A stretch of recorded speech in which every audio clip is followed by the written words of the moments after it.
The Sharp Tank. No Jumper. The coolest. Sharpest, coolest podcast in the world. And today, I mean, I feel like you don't need no introduction. I mean, the man has been here before, you know. You have done a lot of numbers with me, I ain't gonna lie. But I gotta still say your name, Mr. Silky Slim. You did. In the building, What's man. happening, What's going on, P? Oh, man. I'm glad to have you, man. I'm glad to have you back, man. It's always good when we get together, P. Yeah, it's like just a fresh breath of air, man. Just every time me and you sit down, because I know you're going to kick some good game. You always going to give me some good game, you know. Yeah. And we just politic it the right way, I feel. Yeah. You know, what's been going on with you, man? How you been? Shit, I've been good. Man. Just working. You know what I'm saying? Just working, just creating. Yeah. How's music? How's the music been good. I've been doing a series called Silky Saturdays, which is a reboot. I did the Silky Sundays, you know, some years back where I was dropping every Sunday, every week, every Sunday. I did like 51 or 52 of those. And last time I was here, I said I was never gonna do it again. Yeah. But because of this interview, kept hitting me like, Silk, you got to bring them back. You got to bring them back. So I rebooted them, Silky Saturdays. I've been dropping every night at midnight. Every night, every Friday night at midnight. So Saturday morning, I've been dropping a freestyle video. You know what I'm saying? My nigga Trey been shooting them. I got production from my nigga Called Me Johnny. I got production from Phenom. Phenom on the track. My nigga Bud Beats. You know what I'm saying? BH. Yeah, I've been working. How do you keep up with that? Like, you know, to do the Silky Saturdays and being able to drop one every week because you're putting a new verse to one every week. Oh, yeah. So, how is that process? Like, is it hard to keep up with, or? Getting the videos done, because my nigga Trey be putting my nigga Trey through shit. He over here. I be putting him through shit because, you know what I'm saying? He got other shit to do. And I might hit that nigga on Wednesday like, nigga, we got to shoot. Or I hit that nigga on Thursday or whatever. But as far as recording them, it's like being in the gym. You know, the first week, you know, might be the hardest week, but as you go, it get easier. In the booth for me, like therapy. So it's easy. It's like I'm just talking shit out. So you know what I'm saying? I don't really run out of shit to talk about. Right. You know, whatever been going on that week, whatever I've been thinking of, whatever been on my mind. You know what I'm saying? It's like, you know, just put that shit down. So is that what made you start doing the Silky Saturdays? Was pretty much just therapy? Actually, so it started back, I was doing Silky Sundays. What started with Silky Sundays was they did like a poll on Facebook or something when they was like, nigga, who's the best pimp rappers or whatever, right? Yeah. And a gang of people was saying me. And Maroy, rest in peace. Rest in peace, Michael Maroy. Maroy said, because he didn't want to put the poll out there, Maroy was like, I f with Silky, but he don't drop enough music. And it low-key pissed me off. Cause I was like, well, you think I can't? It was one of those like, nigga, I just been, you know, we got other things going on. Of course. You know, that we focusing on, but it's like, nigga, just like talent-wise, like you think I can't drop, you know? And so I started doing the Silky Sunday. It pissed me off. I started doing it every week. I started just dropping one every week. So fast forward now to the Saturdays, I just rebooted it. It just was like one of those. After we did this interview, after I did the last interview, and I said I wasn't never doing them again. Yeah. Niggas started flooding my inbox like, no, because I didn't want to do them because before I was rapping on other people's beats, so I couldn't get paid for them. So I got all this content, I got all this music that I can't get $1 off of. I was like, man, f this shit. It was good for my fans. It was good for the people that was tapping in with the music. Right. But business wise, it's like it didn't make sense. It didn't make sense. So this time I just did it on original beats and. You know, shit been working. I like that it's been working for you, man, because, you know, and to even think, because me and you were talking about it, I think last night, the other day, you were saying, like, man, I had a studio for 9 years. Never made any money off of it. Exclusive studios. How was that experience, man, having a studio for 9 years and just making music? Just be like, you wasn't even renting it out, bro. You know what? It was... Which was not smart, by the way. Nah, not at all. Not at all. You know, it was like my playground. You know, it was like I was getting money and I wanted an office. It was like, why not a studio? And so I had exclusive studios. It was 4,000 square feet. My nigga BH the Great out of Santa Ana, he, you know, he's a hell of a producer, but he's also just an all around like that nigga do construction. That nigga do, like, he's just good at everything. So he partnered with me. I was like, look, I got the bread. You come in. He brought equipment that he had and just helped me build that out. And how many years ago over there? I know you said you had it for 9 years, but how long ago was this? I just shut it down. I don't say just shut it down. I shut it down in 2017. Damn. So yeah, and you know what? It was like because everybody used to come through that motherfucker. Yeah. You know, it was like it was a good hub for me because I'm not really good at like reaching out to people. I'm not one of them niggas that's like in the rapper's DM, you know, hey, let's work. You know, not nothing personal with them, but not that I feel like I'm better than anybody. I'm just not good at networking. Yeah. So it was a great hub for me because everybody used to come through. Everybody was there. Yeah. You know what I'm saying? Yeah. And I had hella talented people. It was a lot of talented people there. You know, it really, I had to step my game up and decide if I really want to make music because I'm around niggas that's talented. Like they do this. Yeah, I'm just I'm just talking my shit. Right. I'm just popping my shit, but you got niggas that's there and they do music and they creative and you know what I'm saying? I'm watching people that I'm in awe of. And we used to have you know, like we had like the way the studio was set up, it's like anytime you walk in, niggas just start getting on you. You walk through that door, you know, it was like battle. You walk in that door and niggas are just, nigga, look at your shoes, they weak. You know what I'm saying? Niggas just start popping in it and you gotta come back. Like Thunderdome or rap. Yeah, it was like Thunderdome or rap. Yeah, and so it's like, and if you don't get back, you can't hop on the mic that day. You can't record that day. So we had it like that. It made niggas step their game up. And then there was a lot of niggas that was talented. So, you know, it was like fighting to get on a song. You had to work fast. You know what I'm saying? Because you can only put 2-3 people on this song. You know, nigga, is your verse ready? Nope. Yours ready? Come on. And so it kind of conditioned me musically. It was pretty much like you snooze, you lose effect. Yeah, yeah. Exclusive Studios, man, it like conditioned me on some artistry shit. Because I feel like a lot of people, you know, they don't separate the streets from the music, you know, from the artistry. It's like a lot of niggas, they rap and it's like, you know, you have like niggas who's really, really, really rapping about their life. Right? You consider yourself one of them who really, really rap about his life? Absolutely. But no cap rap? No, not even a little bit. You know? I mean, sometimes, you know, I might say, you know, Escalade instead of a Navigator or something just because it fit better. But if I got it, like if I said an Escalade but I really got a Navigator, it's like, you get what I'm saying? Right. You know, I don't really count that I might say BMW, but I really got a Benz just because the BMW fit in that bar. Right. But and your Benz go way harder than that BMW that you talking about. Get what I'm saying? Yeah. Just, but my, you know, my history ain't no mystery. Like niggas know where I'm at streetwise with it. Yeah. But you know, you also have a lot of niggas that they're just creative. Mm-hmm. You know, it's like they could just make up a whole scenario in their head. You know, and I respect that too. You know, I'm one of them niggas. I kind of want to believe you if I'm listening to your music. I want to feel like No, you're right. You're absolutely right, Church. Because there are people that know how to paint stories. Mm-hmm. It's like art, right? They know how to just paint this picture and make it sound dope, even though they ain't been through none of that shit.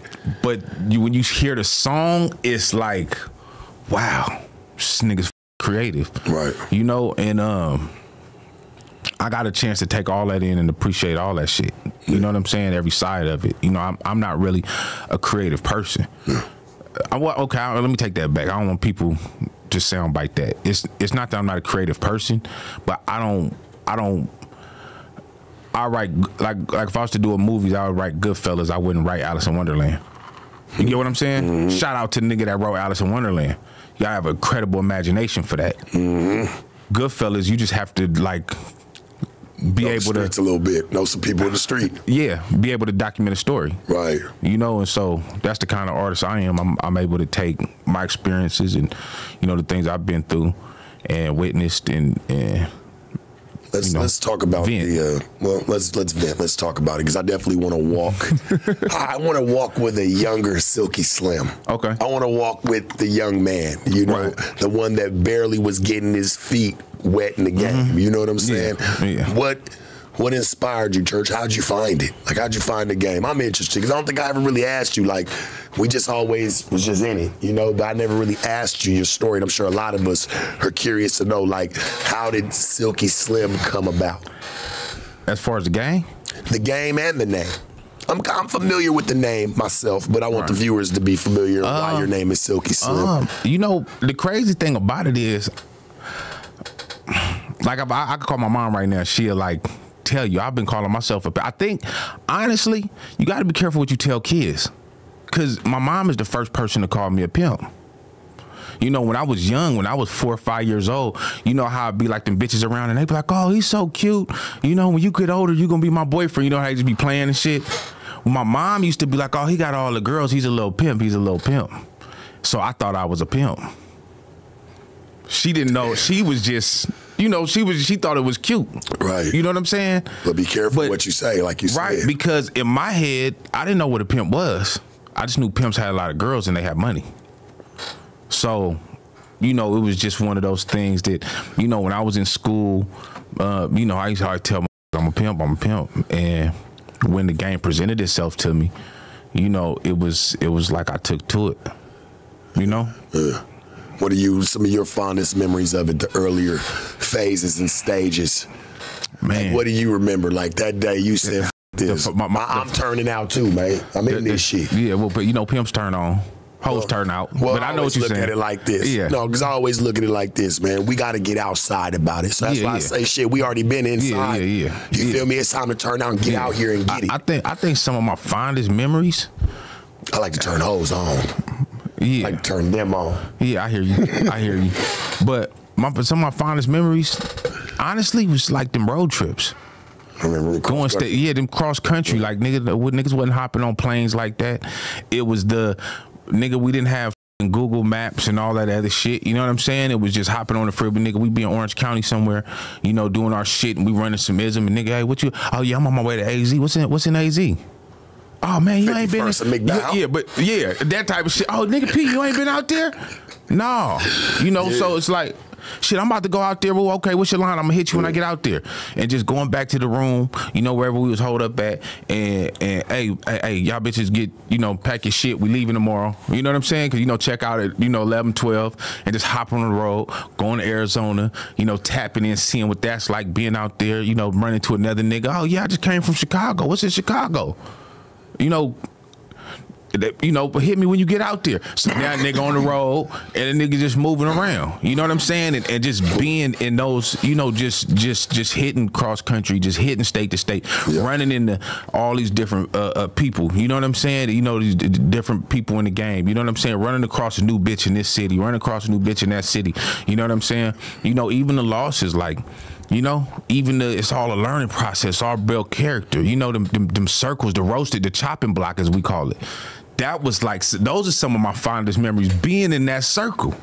And on the chopping block. And on the chopping block. Oh, yeah, because you get so much game like that. Maybe that's why a lot of people, there's a lot of people that understand me, but then there's a lot of people that don't. Like, I'm used to always having the chopping block. Yeah. That's how we were raised. You know what I'm saying? The chopping block was everything. I felt like it built stronger pimps. It did. And you picked it because you had to have thick skin. Yeah. You had to be witty. You had to be sharp. Because as soon as you got mad and want to sock somebody, nigga, oh, look at him running out of pimping, man. Yeah, you lost. Oh, you want to take my head off, don't you, man? Yeah, you done ran out of some game. You know what I'm talking about? Yeah, so it was like, man, it was like them niggas that, but you getting so much game and niggas laughing and shit, and niggas is still over there, like after the roasting and shit, you be mad as a but you know, now nigga have a drink with you and chop it up. You know what I'm saying? It was, you know, it was the game's version of a DP. You're right, because a nigga be like this. I just seen it the other day, and I don't want to say no names, but niggas was online,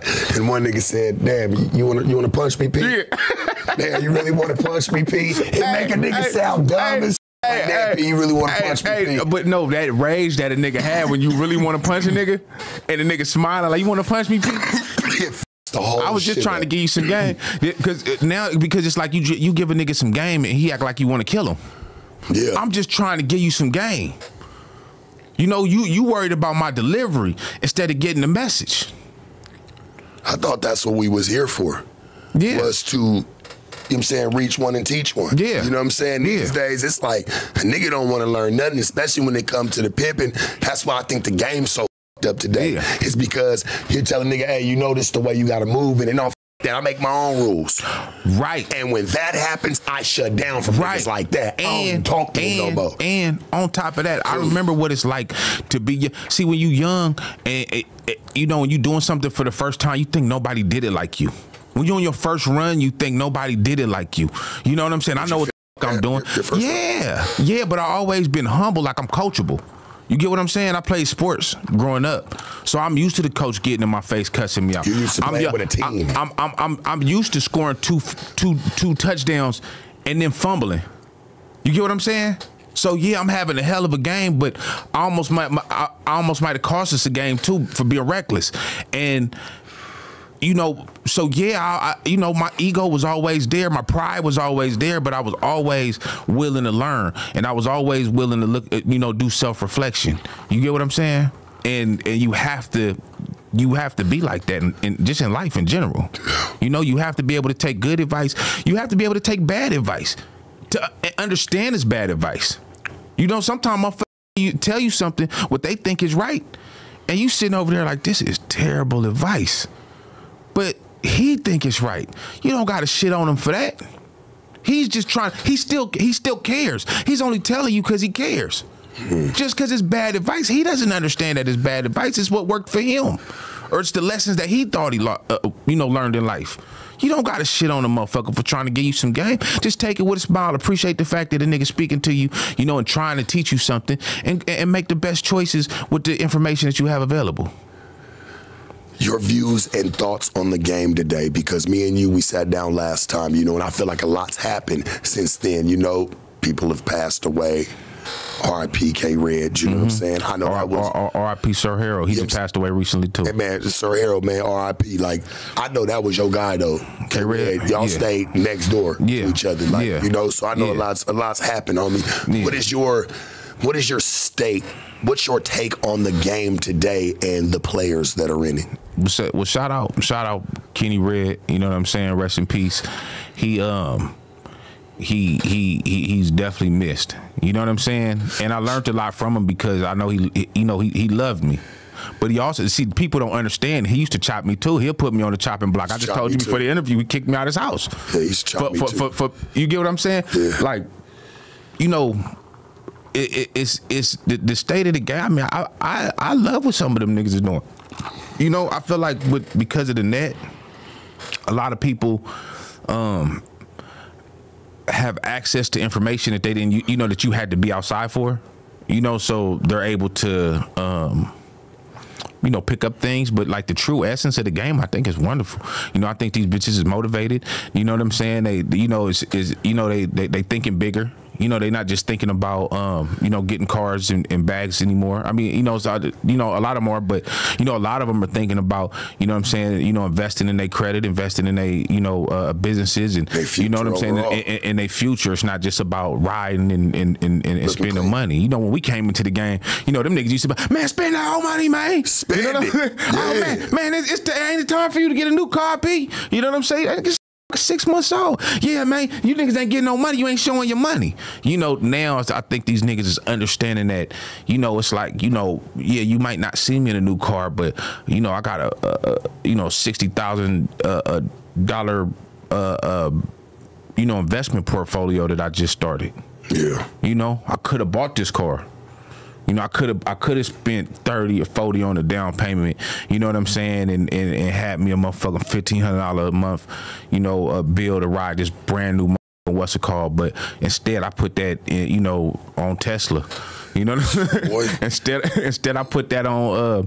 You know, I put that up so that I would have money in the bank, so that it'll show that I have a consistent amount of money in the bank when I want to go buy me a property once these interest rates lower and all that other shit. You get what I'm saying? It's like, I think these niggas understand that younger than we did. Some of them. I hope them niggas understand that shit. You know, so what you're saying is pretty much there's really no, we're not taught retirement plans. in this game. You know, if you think about it, we're taught to get the money. We were taught to get the money. We were taught to get it by the abundance. We was taught, like you said, to go buy cars after you done bought one 6 months ago. But none of us was ever taught what to do with the money. Well, see, because them OGs, they didn't have the same opportunities that we had. Yeah. You know, a lot of them older niggas, like they couldn't buy properties outside of the ghetto. They wasn't able to expand outside of the ghetto. Just black people in general weren't able to really expand outside of the ghetto. But look at Virgil, so let me just finish this thought real quick. So it's like these people, they can't buy nothing of substance anyway because white people wouldn't sell it to them. So what is there to buy to show that you're being prosperous? New cars and jewelry and all that. You get what I'm saying? Yeah. See, white people, they flex be a little bit different. They might pull up in that Mitsubishi or whatever, but they have a vacation home in Aspen. You get what I'm saying? You know, they flex be a little bit different. You know what I'm saying? They got a cabin in Big Bear. You know, and they were able to do that early on in the 20s and the 30s and the 40s and build that generational wealth, and black people weren't. So we were just taught to buy designer shit because that's all we could buy to show that we were being prosperous. Now the opportunity is available to us, and I feel like it took a generation. It took for our generation to come around and break away from what the older generation was doing. You know what I'm saying? And what they thought was right. And now these young niggas, they getting it. I'm sorry, you said Virgil. Yeah, Virgil. Yeah. Say, look at Virgil. Virgil been having businesses for years. Like, been on for years. Like, when I sat down with him, shit, he was like, you know, on salons, you know what I'm saying, apartment complexes, you know what I'm saying, like little duplexes or whatever, you know. Hell, I'm sure that I only bring that up to say, I guess if there's a will, there's a way. You know what I'm saying? Some people got woke back then, a lot didn't. But you are right when you say, like, it's a different day and age. The door is not cracked any longer. Where only one body is slipping through. There's people that can actually get through and pick some good shit up. So you are right. So I can't deny that. And you know, information is so available. You know, now you know, it's like, you know, my nieces, it's like they, you know, 4 or 5 years old, you know, they know how to work the iPad and shit. Different you know what I'm saying? Like you get what I'm saying? It's like they pick up on things. You know, they're receiving information faster. Right. You know, it's not just what they're learning in school and what they're learning at home. It's, you know, it's information that's being funneled through. You know, like when we was kids, right? You know, when grown people was having a conversation, you know, it was like, get out the room, the grown folks are talking. It don't be in my mouth. Right. That's what used to be said. We'll stop watching my mouth. I used to get popped for that shit. Right. So we weren't privy to a lot of information. You know, just because they didn't allow us to be around it. Now you got these kids at 7, 8 years old, and they're in a grown folks conversation because they're reading the comments on Facebook. They're reading the comments on Instagram. You know, these people going back and forth, and you know what I'm saying? So now you got motherfuckers I feel like they're growing up a lot faster. You feel like there's no... I feel like the world is growing up. You know, their generation is a lot like... I don't know if this is going to get me canceled, but it's a lot more dainty.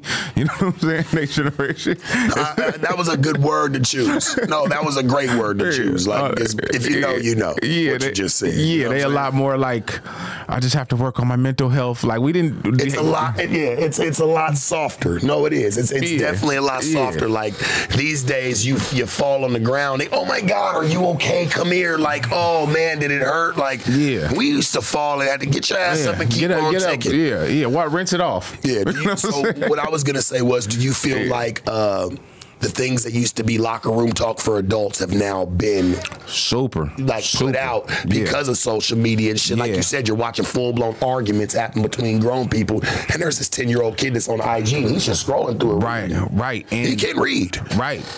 And so they picking up a lot of information and a lot quicker. And you know, sometimes it work out because, you know, for the smart ones, but some people, they not mature enough to process it. And so they use this information in that way.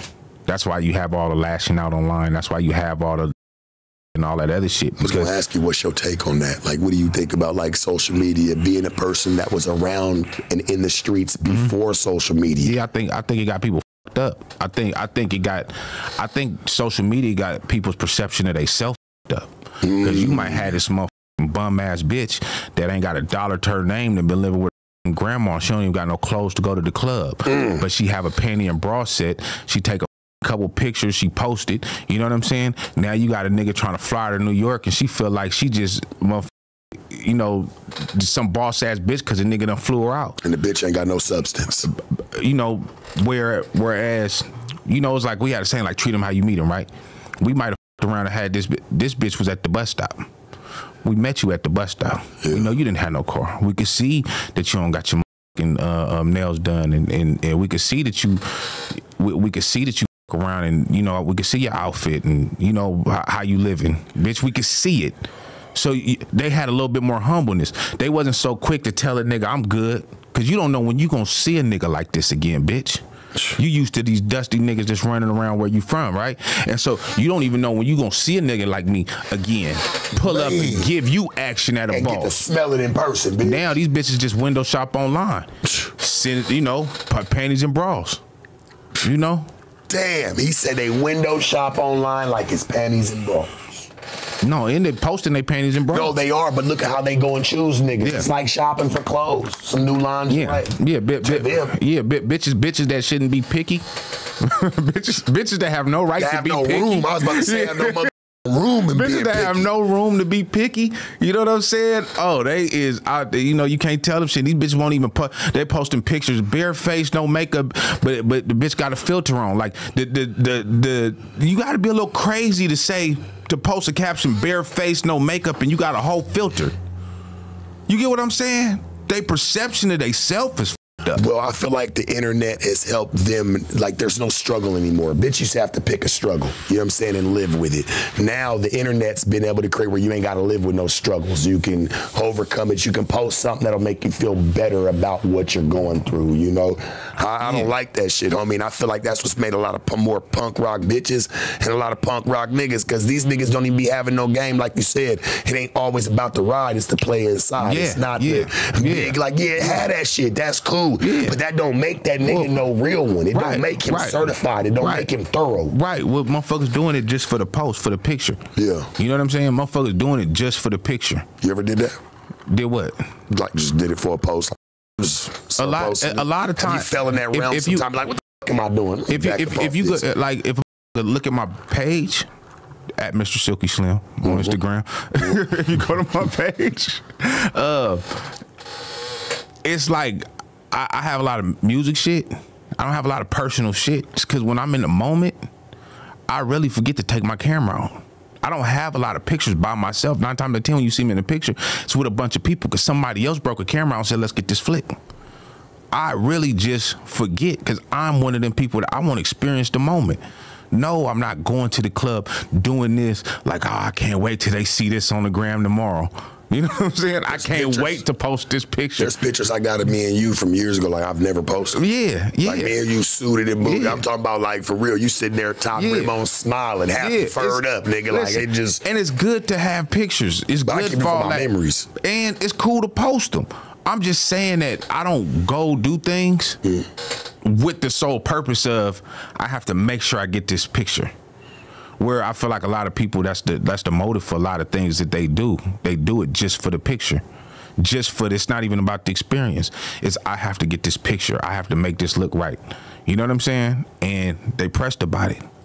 And I feel like people just have like a perception of reality. I think social media just like fucked up the perception of reality. You know, you'll have a nigga talking crazy to you online that be quiet and real nice in person. But online, it's like, fuck you bitch ass. There's gonna be somebody in these comments right now talking crazy. Yeah. And it's like, nigga, you not really like that in real life. Right. You know what I'm saying? Yeah. If you seen me in real life, you would shake my hand, you would take a picture, or you would probably just walk past me and not say something. You might be, oh, that was Silky Slim. I get a lot of that. But online in them comments, oh, you bitch ass nigga, woo woo woo, fuck you, and it's like, it's like, for what, nigga? For what? For what? You know what I'm saying? Why do you feel the need? Why do you feel the need to get in these comments and say something crazy that you know you wouldn't say to a nigga face? I'll tell you why. I figured it out. Because you know how I am. You know I'm a live wire. I press niggas. Right. So like somebody who say something to me, I go right to your shit. Right. I stopped doing it. Like, but I used to do that. I used to go to a nigga shit like, man, what's up? I'll be like, what's your problem? They can't even believe that you responded. Right. When that happens, you know you in the wrong place. Right. Or when you go on there and somebody's talking shit, but you see you follow them, they follow you, back out of there respectfully. There's nothing for you to say. Straight up, homie. It tells itself. Some people tell me, I can't even believe that you said something to me. Like, I really with you. Like, I just want you to know I really with you, but you was just talking shit 5 minutes ago. People are crazy, my thing is, but these are your thoughts. These are your thoughts, right? You thought it, and then you felt the need to write it. Which, if you saw me in person, you wouldn't feel the need to say it. You might think it, but you don't know how this situation is gonna pan out. You know, I live by a rule where you can do whatever you want. We have free will. You could do whatever you want. You could say whatever you want. You can't dictate how somebody responds. You get what I'm saying? So sometimes when people like, oh, he went overboard or he reacted, you shouldn't have started shit. You can't dictate. You can't sit there and call somebody a bitch, you know, and then they fuck around and like, you don't like if, you know, maybe they whipped your ass worse than you wanted to get your ass whipped. He didn't have to do all that. Well, you can't dictate how this, you can't gauge how somebody responds, you know? And it's just, you know, that's one thing that I don't like about social media. But at the end of the day, it like connects people. You know, you get a chance to talk to people and meet people that you might not otherwise ran into or talk to. You know what I'm saying? So, I mean, all in all, you know, I love social media. I just feel like I just still live by that shit. Like, if you wouldn't say that shit in person, don't say that shit online. You know? When you start doing music, did you hop in trying to, like, when you were doing music, were you trying to make some, were you cool with making some money off in the beginning, or was you just like you said, it was just therapeutic? Man, I'm from Palmdale, California. Like nobody made it out of Palmdale. Like at the time, like we got like Afro Man, you know what I'm saying? Motherfucking, you know, Paul George, you know what I'm saying? Like, you get what I'm saying? Like, but there was nobody like, oh, them niggas is blowing up rapping. Oh, these niggas is popping. Like, at the time, there was nobody like that. So I never thought that it was a real thing. I never thought that it was reality. Like, oh yeah, I'm gonna start rapping and people gonna listen to my shit. I was really just I was around. I was just having fun. Record. Like, I bought a house and I put a studio in the house. You know what I'm saying? And I used to have these barbecues every Sunday, and everybody used to always want to go to the studio. Just go in the studio. So we're just around making songs, you know what I'm saying? And now I'm taking, you know, I'm like burning discs or whatever, and I'm going to the track. I'm going to Sunset, and you know, now you riding with your pimp partner. Like, hey nigga, hey, listen to this. Look what I did the other night. And nigga like, oh, this shit hard. Let me get the CD. And I'm like, for real? Yeah, let me. Okay. Next day I come back, I got 2-3 niggas asking me, hey, let me get one of them CDs. Nigga, I don't have them CDs, nigga. It was just some shit. But you know what? But you know what? I burn you some. So now I come back with 3-4 CDs. I got 10 niggas asking, hey, let me get a CD. So then I just start, my partner BH the Great, he ended up producing a song on me called Prince of the Town. And he called me the next day and was like, nigga, you gotta let me produce an album on you. And I was like, nigga, I'm not trying to spend a bunch of money on music, like investing in music. You get what I'm saying? And then nigga was like, nigga, and this nigga like, man, f the money, nigga, you dope. All these niggas over here been listening to that song that we recorded all day. So he like, man, let me just produce an album on you. And I was like, all right. And I printed up an album called Top of the Morning. We recorded an album called Top of the Morning, and I pulled up the Sunset, and you know, I started giving them out. And the dope thing about the game is, we might be on Sunset today, but you might be in Seattle tomorrow. This nigga might be in Phoenix the next day. This nigga might be in San Diego the next day, and they all had the CD with them. So it's spreading like that. That's really how the music spread. Facts. You know what I'm saying? Yeah. You know, I wasn't really like thinking like I could make a living off of it. Where'd you make your first dollar off of it? I mean, other than the streets, like where you went and like, you know, your TuneCore, you know. Yeah, man, them checks used to be like, listen, when I for like the first time I uploaded, I think PGO was the first thing I uploaded to TuneCore. People going on. Yeah, cause okay, so I was pressing CDs. So I did Top of the Morning, I did Cash Me Out Volume 1, I did Cash Me Out Volume 2. And those was like CDs. And I was just giving them away, but what I used to do with my little young partners, instead of giving them niggas money, cause you know them niggas, you know, needed money, I get them niggas CDs, sell them, you can keep the money. You know what I'm saying? Yeah. Do what you want with them. I'm not finna just keep chipping you niggas off every day. You gotta learn how to hustle. But here, I'm giving these CDs away anyway, make some money. So I wasn't really making no money off of that, but it was helping the music spread. You know, the first dollar I really made, I couldn't tell you. It might have been somebody paid me for a verse or no. I think, you know, because when I first uploaded shit to TuneCore, and then I go check my shit, and that shit be like $1.76. Nigga, this rapping ain't gonna pay the bills, man. Make you be like, this is why this shit was a hobby for me, man. It's why it's my pastime. Yeah, it was one of those things where, you know, a nigga that checked it in a couple months, like, you know, nigga ain't checked it in 6-7 months, that motherfucker like $11.23. Like, damn, but you just stopped checking after a little while. You was like, I stopped. That's what happened. I stopped checking for a long time. I didn't check it for a couple years, and a couple things hit. You know, I had you know, PGO did good. You know, 10 Commandments. It was a few songs I had that did good. I didn't check it for some years, and one day I logged into that shit. You know what I'm saying? I had some bands in that motherfucker. I was like, oh. Okay, that had to feel good though. Maybe this do pay. So then I started dropping more music and more projects, and you know, you start to see that revenue increase. You know what I'm saying? Let's talk about your collabs. Talk about what's been going on and why. Because I'm curious here at this point why certain collaborations haven't happened. I definitely want to talk about you know, Sugar Free and you know, DJ Quik. Shout out Sugar Free and DJ Quik. Shout out to them, most definitely. They influenced me a lot. But I gotta know, man, why haven't you why haven't you gotten a track? Like, what's going on? Like, why is it? Because you really are pimp hop. I feel like, man, if anybody ever asked me like who really kicking something about this game, take the jewelry away, take all that shit. I'm talking about the delivery and what's being said. Right. Nigga, you right there under me.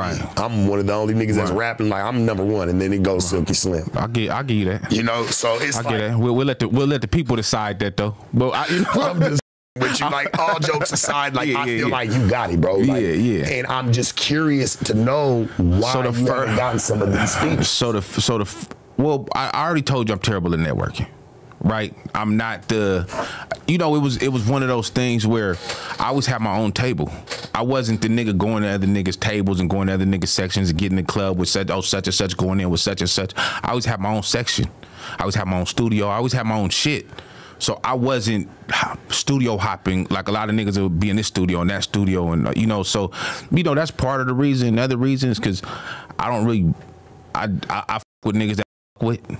You know what I'm saying? So a lot of people, it's not that I got a problem with artists, you know, other rappers and shit. It's just I don't know you. And I don't, like I said, I'm not the nigga that's just gonna hit you like, hey, let's get a record together. Like the niggas that I do songs with, most of the people I do songs with is either people that pay me for a feature or niggas that I like really fuck with. Like I have a personal relationship with this person. You know what I'm saying? And that's why you'll see us doing music together. You know, as far as Free, you know, that nigga's like the god of the pimp hop as far as California goes. You know, and my first. So the first time I ever gave a nigga some money to get a hop on a song was Sugar Free. You know, I paid Sugar Free to hop on a song because I just wanted a record. I didn't even put this record ain't even up for sale right now. You know what I'm saying? It's not even up for streaming. I need to drop it. It was on Cash Me Out Volume 2, but I just wanted a feature from Free.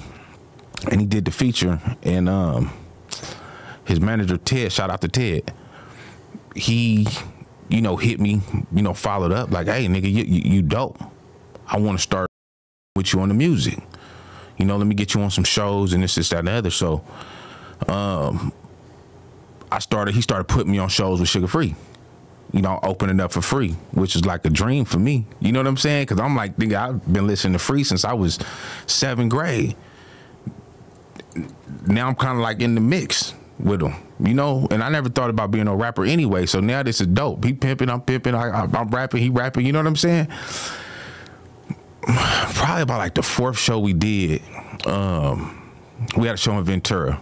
And after all my shows, like at the end, you know, I'm rocking, you know, I'm doing my shit, I'm rocking the show, and Free like, you know, at the end, I'm like, you know, y'all, you know, everybody came to see Sugar Free make some mother noise. You know, I always say, man, shout out to Sugar Free. If it wasn't no Sugar Free, it wouldn't be no Silky Slim. You know, now make some mother noise for my pimp partner Sugar Free. Ah!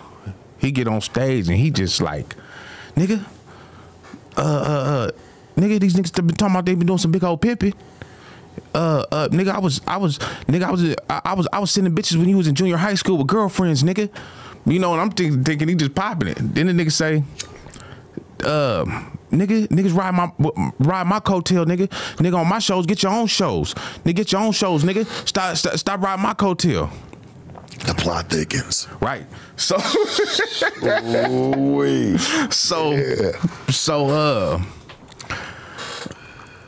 you know, I'm like, I don't know if I want to cry or drag this nigga off stage right now. Like, I'm like heartbroken. Oh, like, what the, you know, I'm like, nigga, what the did I do to you? You know what I'm saying? Like, what the did I do? And, you know, Tel was like, you know, whatever, you know, so to make a long story short, they ended up coming to my studio the next day, and we ended up recording another record that I'm gonna drop. I still ain't dropped it. And we chopped it up. Like, he never apologized. I never asked for apology. He's free. He don't have to apologize. How he was feeling, that's how he feel. I accept that. You get what I'm saying? Yeah. But they didn't put me on no more shows with him. So, and I haven't, you know, he working with, you know, Sporty Gotti right now, which is, you know, a friend. He you know, he represent PGO Music, you know, and I know of him. Yeah. So he, you know, he pushing with him right now, and, you know, it's all love. But yeah, I ain't got a feature. I have been wanting a free feature, another free feature, and maybe he just ain't gave me one because I ain't put the last ones out. I don't know. Or maybe because he felt like that for real on that stage that night. You know what I noticed? And this ain't nothing to Free, but I noticed like a lot of us in the game like got that problem. Every nigga want to be center stage. Every nigga just nobody in this game want to share the spotlight. Yeah. I mean, don't get me wrong. We cool. Like, when we see each other and shit, you know what I'm saying? It's always love. It's always hugs, handshakes. You know what I'm saying? He always give me my flowers and tell me how dope I am. You know, and it's always love. He could be in the middle of a show, and if he see me there, he'll stop his show and, you know what I'm saying? Silky. So, you know what I'm saying? Like, you know, but yeah, Free, I need that fee. I need another feature, P. Yeah. Nigga, it's go time, baby. It's go time. And I guess like I should have asked the question better of like what's your relationship with some of these dudes, because it always pans out why some features or some collaborations aren't happening. It's always, to me, it's always something like, because it doesn't make no sense why you don't have an up-to-date, because I didn't even know that you had a free feature already, because you never dropped it. Right. Well, I did. I put it on Cash My Volume 2, but I never put Cash My Volume 2 up for sale. It's not on no streaming sites. I'm going to put it up. Right. So that, and the other record was just so for what it was I got a record call early in the morning with Free, and it was so produced by BH, and it's hard as hell, and I was waiting for the right moment to drop it. I was gonna drop it on Cash My Volume 3, but this is like a transition between like the digital and the CDs and all that, and you know, I felt like I was missing. I never dropped. I have a whole, so I dropped Cash My Volume 3, but I have a whole Cash My Volume 3 that BH produced that I never dropped, and that record is on that project.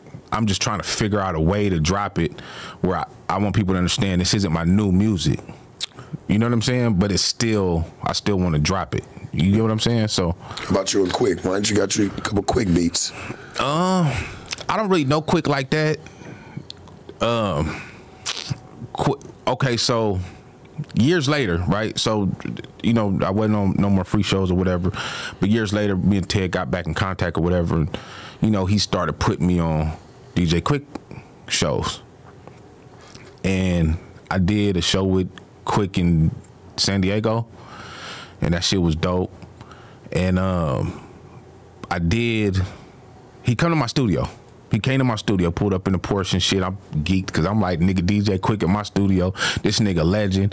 I'm playing him a Silky Sunday. I did a freestyle over the King Kunta beat, which I you know, was sample Quik and, you know, all that shit. And, you know, he's pouring me pickle juice and Jameson. Like, he making me like a drink I ain't never had. This shit, like, everything was cool.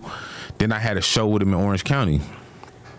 And I don't know what happened. Yeah, it's actually documented. Maroy documented. It's if you go to YouTube and type in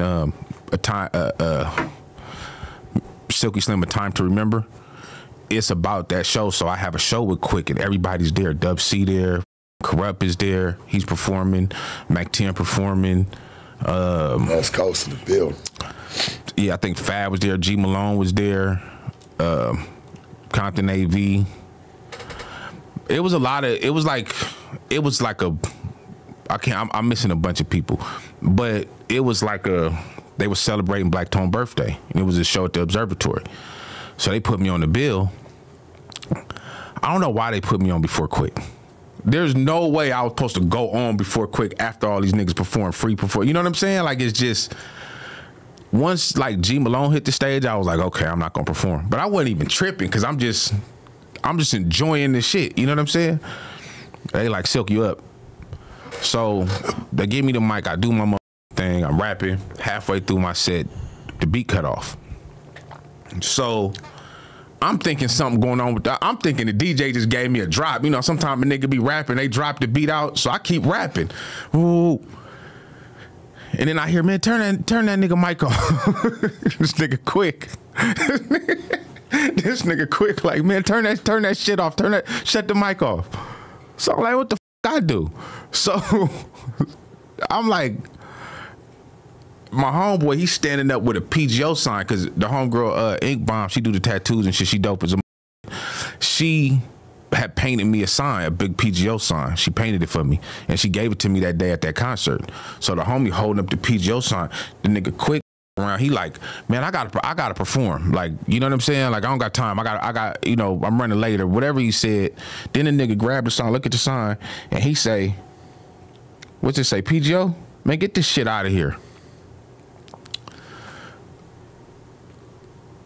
My homeboy is like, you get what I'm saying? Yeah, I already know. So I grab him. No, you know what I'm saying? Right. We can't do this. We can't do this. We are on the stage at the Observatory. Yeah. You know what I'm saying? It's thousands of people here. This can't happen like this. So I grab him. All the shit, the footage out there somewhere. Because Maroy didn't put that part on the thing, the Time to Remember thing. But that footage is out there. You know what I'm saying? So I grab him. No. Quik, like, what, we got a problem? We got a problem? Hey, y'all, come on. You know what I'm saying? So we get off the stage, and they don't put me on no more shows. I don't know. I'm trying to figure out why you're not on some of these bills today. Like, and now it's all starting to make sense. Like, for some reason, when you hit the stage, I don't get what the issue is. Like, is it a form or a sense of intimidation? Like, I mean, I don't, you know, I'm just trying to figure it out. I like to make it make sense. I don't know how, because these niggas is hip hop gods. Like, I can't with, like, right. Like, there's nothing that I could do that could take away from anything that they are or have been. It's not, we're not in competition. I'm not even in their race. You get what I'm saying? I'm not in their race. So it's like, I don't think it's that. I don't know what it is. Maybe them niggas just think I'm whack or something. Shit. It could just be that. It could be as simple as that nigga Silk not dope. Nah. A lot of people think I am, though. Me, never liked it. that though, nigga. We know what it is. You know what I'm saying? And I know what you done did for this game, Church. Especially when it come with the music. That ain't your real feeling. Is that, oh, well, niggas just think, we know you don't suck, bro. Your music is not trash. Your music is not garbage. I know my shit, though. I feel like it is. But music is subjective. Because there's a lot of shit that I think is trash. That is banging. And it's like, I think it's garbage. I think this motherfucker is garbage. But somebody think that they the dopest nigga on earth. You know what I'm saying? So, you know. See, I'm going to say this, and I'm not taking nothing from them niggas as goats. Like, Sugar Free, that's a goat of the game, of the music. But I feel like pimp music has a plateau. Mm-hmm. You know what I'm saying? It's in this box. And like, yeah, you can bounce all around that. Everything. You can go high, low, everything, but you're never gonna get outside of it. They said they said the same thing about gangster rap. They said the same thing about trap music. They said the same thing about, you know, just because something hasn't been done before doesn't mean that it can't be done. The world just might be waiting for you to do it, you know. And you got a lot of niggas. See, when I first started doing music, it wasn't too many niggas really rapping about no pimping. Now you have a lot of niggas that's rapping about it, and they getting traction. You know, shout out to Pro, Young X, and PT Moolah. You know, shout out them Siete gang niggas out of San Diego. San Diego, out of Siete gang. You know what I'm saying? Like, you got niggas that's like popping this ism, and they really getting action. So I feel like it's growing. I feel like it's a genre. You know what I'm saying? Pimp hop is a thing that it's bubbling. It's underground and it's bubbling, but it's simmering and it's getting really hot. And eventually, all it takes is one. All it takes is one. Well, I only say it because it's like, first and foremost, not everybody's pimps. You know what I'm saying? So just because a nigga might get on there and he had a cousin that's in the game, or he around somebody that may be game affiliated, so he know how to kind of pick up on the lingo, and he know how to go, like you said, niggas is talented. You know what I'm saying? Know how to take somebody else's story and put it down on paper. How many niggas we know rapping about the next nigga life? A ton. Right. And you know what I'm saying? The way the game is, it's probably gonna be a nigga that ain't never pimped in his life that's gonna blow for the pimp hop. Like all bullshit aside, but that's, I'm hoping some real ones can get their issue, but that's just the music business. That's not. See, people think that like being a real nigga and the music business has something to do together, and it doesn't. It has nothing to do. Silk. That's not an authentic Mexican meal. That's all I'm going to say. That is not an authentic Mexican meal, man. Like, just when you say like, oh, it's gonna be somebody that's really not a part of the game that's gonna around and kick the door open. That's not authentic, you know. Listen, man, I feel like for pimps, we have even said it's a small circle of the real. You know what I'm saying? Right. It's not like the masses as like gangbanging or selling drugs. Like, there's people all over, all walks of life around. This shit, real small society. Yeah, but you know, but pop culture is real trendy. You know what I'm saying? And I mean, just look at female rap, right? 10 years ago, we was talking about Nicki. It was Nicki. It wasn't no other bitches that was, in 2011, 2012. You know what I'm saying? It was Nicki Minaj. Now, you turn on the radio and all you hear is female rap. You get what I'm saying? And a lot of them bitches talking about how they was breaking niggas, wasn't getting no money before they started rapping. Them bitches wasn't hustling. They pussy not that good. You get what I'm saying? Like, a lot of them bitches, the shit that they talking about, it's not their real life, but at the end of the day, it's just where the culture shifted, you know? It's just where the culture shifted. So every so often, hip hop goes through a culture shift. There was a time when, that game, like when you really wanted to believe, the nigga that you really want to believe the image of the person that was rapping. Now you don't even have to know who this motherfucker is. You don't even have to recognize his voice when he comes on the radio. If the song is hot, if somebody make, it goes viral on TikTok. It's like motherfucker don't care who it's by, who it's from. What his story is. You get what I'm saying? We live in a, the way entertainment is now. People would rather watch the interview than listen to the music. You know what I'm saying? Facts. Then if they like the interview, then they go listen. Then they'll go listen to the music. Unless it goes viral. Unless it goes viral on TikTok. That's a cold truth, though. Right? Where when we was coming up, you know, you heard the music first. Then they got to write up. Then they got to interview. It was like by the time you saw the person, you was already so starstruck, you didn't give a what they look like, or you'd be shocked and be like, damn, that's who that is. Mm-hmm. You know, and I know a lot of people out there, a lot of viewers, the up and coming, they probably don't have that, like that true experience of that no more, of like listening to the music first, then seeing the person. They get the image first. Yeah. And I always feel like people judge you by the way that you look. You know what I'm saying? Off the dribble. When people look at you, they analyze you already. So it's like, just listen to the music. I was doing a stream one night and I was just playing people's music, but I wasn't putting the videos up. Right. And there was more people saying this shit was banging versus when you put the video up. All people ever talk about is how the person looks. They're not even listening to the music. Because it's not about the music like it used to be. It's image. Now it's about, because people want to be in your life. They want to dissect your life. Because of social media, people are used to that. Like they're used to being able to dissect your life, or try to go through social media and try to get a perception of who they think you are. You know, they want to know where you been at, what you been doing, what the fuck you been eating, you know, who you been hanging out with. You know, we didn't care about that shit before. We just wanted to listen to the music. We didn't give a fuck who Sugar Free was hanging out with, or, you know, what he was doing when he wasn't doing shows. Like, you know what I'm saying? Like, you know, we just assumed he was pimping somewhere. Like, you know what I'm saying? Like, it wasn't important. Now it's like, you know, you got to hit the algorithm. You know, you got to do X amount of reels a day, X amount of posts a day, X amount of stories. And, you know, it's all about that and the access people have to you. This interview will get way more views than a song that I put out. And this song was only taking 3 minutes of your day.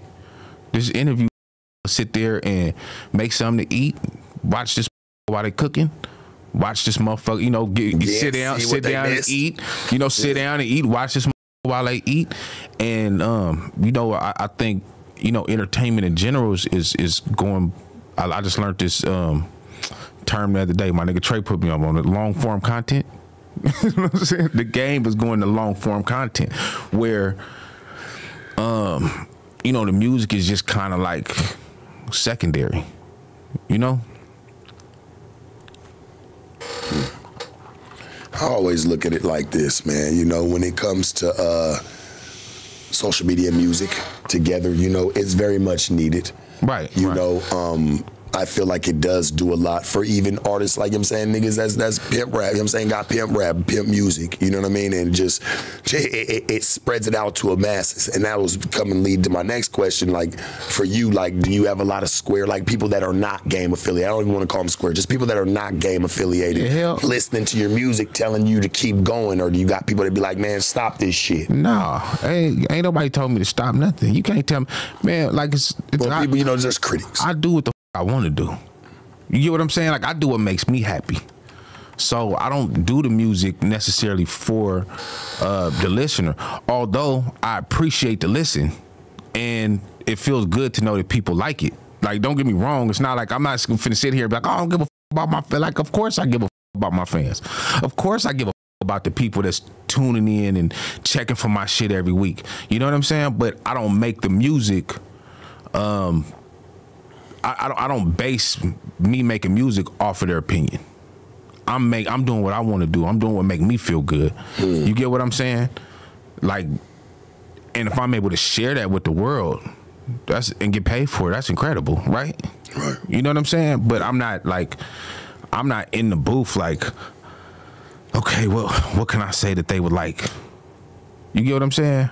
Like, one of the dopest one of the dopest you know, niggas rap about pimping is Rollo the Pimp. I fuck with Rollo. You know what I'm saying? Like, that nigga is musically, he's talented. I gotta get him and you up in here together. And hell yeah. Together. And not only is he talented musically, but he real.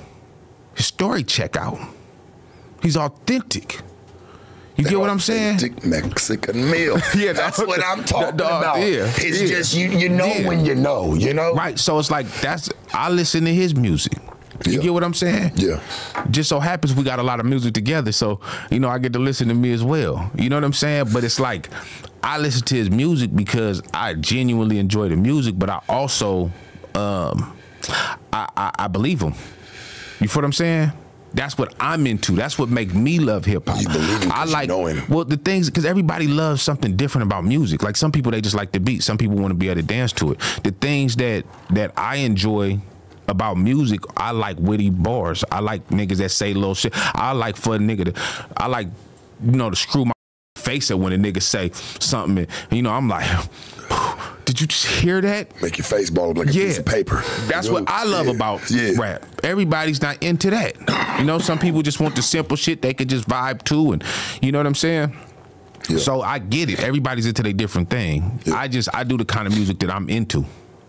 You know, I want to say something where a motherfucker say, "Nigga, did you catch that?" I want to say, I want to make music to where you like the song, but every time you hear something new. You can keep running that song back like, oh shit, I missed that the first time. You know what I'm saying? It's that deep. I want you to be able to feel good. I want you to get the message, but I enjoy going over people's head. You know? I miss them days where, it's challenging. I miss them days where fans were like, people who love music, they would write down the lyrics so they could learn the lyrics of a song. That's how dedicated people used to be to learning music. Well, you don't have to write them down no more. You go on Genius. Right? it's just, you know, you can go on Genius. I'm talking about, nigga, that instant, the information that we were talking about earlier. It's like you got so much access to information. It's an instant you don't have to do the work. Yeah. You know, of knowing it versus having to learn it. I felt like people love music more when that was going on. Mother would be like, man, I gotta learn this song. I'm gonna write this shit down so I can learn the lyric, man, word for word, this shit, bar for bar. But I feel like too, like for somebody, I guess they did a study. You know, don't eat me up about this because I don't have facts. This is just what I heard. That music means the most to you between like the ages of 15 and like 19 or something like that. That's when it has the most influence. Like it helps raise you. The most impact. You know, so for that 15, 16-year-old, they might be writing the lyrics down. They might, it might mean that song might mean that much to them. You know, as you get older, it's like the music doesn't hit you as hard as it does when you're 16, 17. You know what I'm saying? It's just you like it, you enjoy it, you know what I'm saying? But it doesn't, like, this isn't a song that you live, you know, sometimes music will shape your views. I feel like music stops shaping your views the older you get.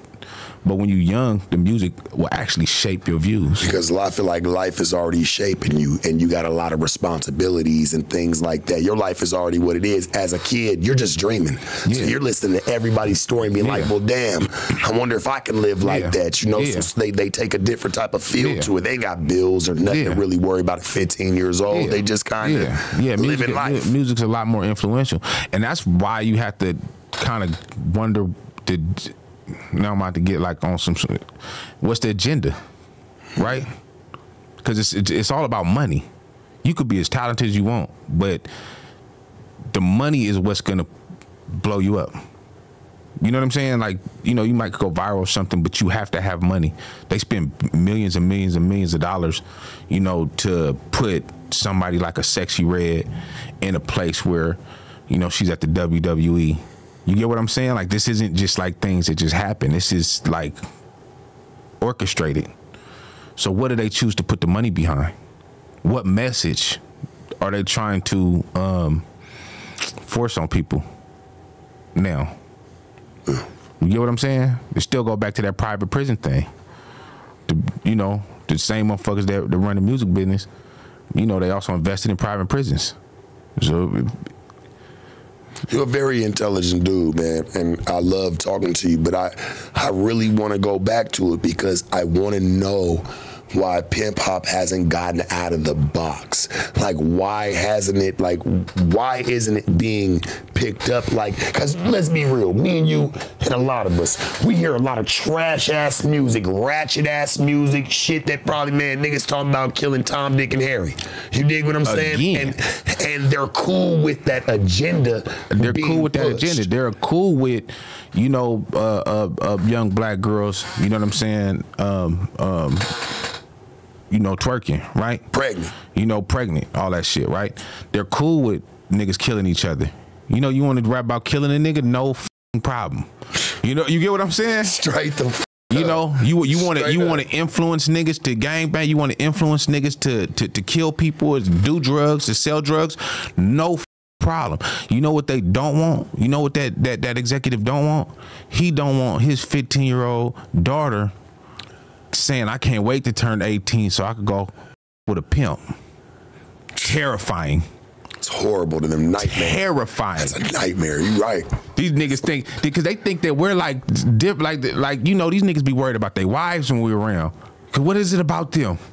What is it about him? They can't understand it. Like magical beings or something. Like these niggas brainwashing. But if I knew how to brainwash people, you think I would use it to send a bitch? Yeah, I'm about to use it I'll be against at the world. The bank. You're getting sleepy. Nigga, go ahead. Go ahead, give me that 20. Yeah, go ahead, give me 20. If I knew how to brainwash, if I knew how to do all that shit. That's a serious accusation. Yeah. You know what I'm saying? So the whole thing is they think we got this magical thing with us, and they can't understand why a woman would. So they have to say, or they brainwash it. Sound mythical right now, or they have. Well, okay, it kind of is. Like, am I a mythical creature? Yeah, maybe. You know do I exist or do I not? To be or not to be? To be or not to be is the question. Like, but no, it's like that. So they assume like, okay, he got to be brainwashing people, or he has to be violent, or he has to be, or she has to be on drugs, or she has to be, something has to be wrong with her, right? Something has to be wrong with her to want to with him. You know what I'm saying? And he's taking advantage of that because that's how they have to justify it in their mind. There's no other way to explain it. They can't understand it. There's no other way for them to explain it. So because they can't explain, people fear what they don't understand. This nigga understands black people killing each other. Because you put niggas in the ghetto with limited resources, this was going to happen. Facts. You get what I'm saying? They understand why you know, hypersexualizing young women. You get what I'm saying? Because these niggas be liking for these young bitches to be hypersexualized. Like, why is this message out there? Why are you putting millions and millions of dollars behind this message? Right? They understand drug use and drug abuse. They've done studies on this. You know what I'm saying? They understand all this shit. They don't mind pushing that. They don't understand this pimping. It's like they never could catch up to it. It's like they just fear it. Lay their finger on why. So they fear it. They can't understand this, so they fear it. And guess what? I don't want this nigga at my wedding. I don't want this nigga around my wife. I don't want this nigga around my kids. I don't want this nigga around my girlfriend. Why? Why? Because a nigga might take your bitch. Might just take your bitch. And you know, you can't understand how. And guess what? And guess what? I don't even want y'all square ass bitches. And that's facts. And I'm going to tell you this like this, bro. If you really look at it, they have put millions of dollars behind the message, or hundreds of thousands, because look how they've always portrayed pimps. See, remember back in the day, they made it seem like it was some bell-bottom wearing ass niggas, or like platform. You see it in movies. Well, it was. Because that's how they dressed in the 70s. But they've left it as that.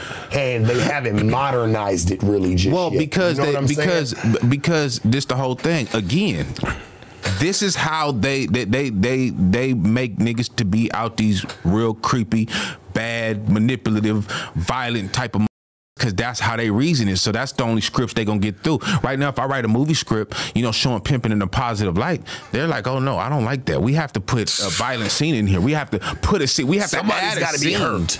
Yeah. Somebody's life or person has to be hurt. They can't understand like this man is really a good man. He's really that's, you know, like, I support women's rights. I support women's rights to choose. You get what I'm saying? And if this bitch chooses to do some hoeing, I'm not gonna f around and abuse her for it verbally. I'm not gonna around, make her feel bad about the woman that she wants to be and the things that she's doing to make sure her finances is straight and to secure her future. I'm not gonna around judge this bitch. I'm gonna say, you know what, bitch, come here, let me help you be better at it. I always say there's somebody for everybody, right? There's somebody for everybody. They don't want to accept that. They'll go to the strip club.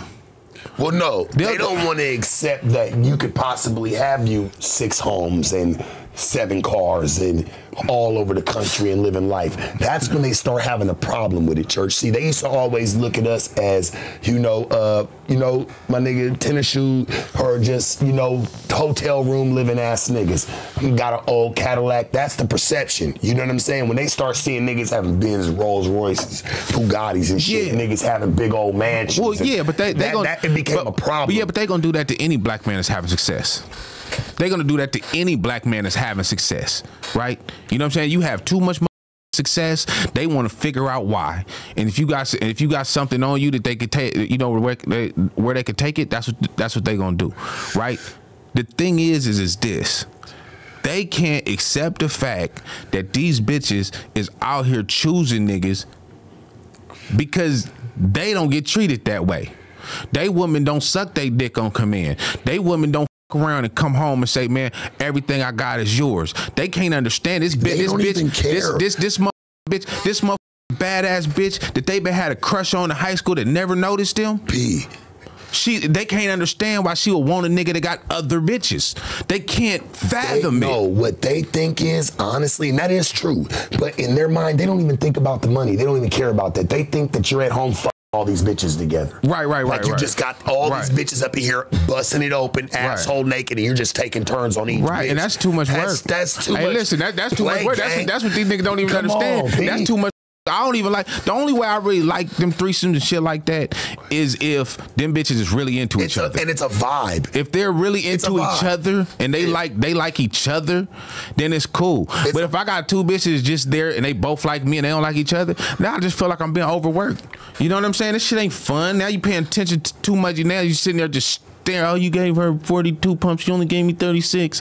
You know what I'm saying? Right. It starts to get a little weird. Yeah, it gets weird. It does. You know it gets a little weird. Yeah, so I don't even want all that shit. You know the type of intimacy I like when I have multiple bitches around me is the conversation. Yeah. The vibe. Yeah. Bro. Even if I did want to have sex, it's got to be a vibe. Yeah. It can't just be because we're all here, okay, this is what we're all going to do. Right. It's got to be a vibe, a feeling. Like you said, as one. I got to see this bitch really likes this bitch. Yeah. These bitches will sit there and do shit without me having to even tell them. Yeah. You feel me? That's when it's cool. That's when it's cool. B. But when you did, but the nigga just trying to like, but I ain't, that's one thing about us is we not cum freaks. You know what I'm saying?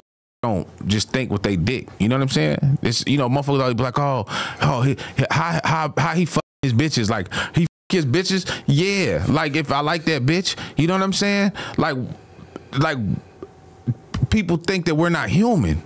It's just I'm not letting this control. It's just not, I'm not gonna let this control me. I'm not gonna sit there and say, okay, I'm gonna make this more important than all the other important shit in our life. Yeah. I'm not. This relationship isn't based on sex. Yeah. You know what I'm saying? If you take the sex out of the relationship should still be a good relationship. Facts. You get what I'm saying? So that shit should be the icing on the cake. A lot of these motherfuckers letting they Peter be their leader. You know what I'm saying? And trying to.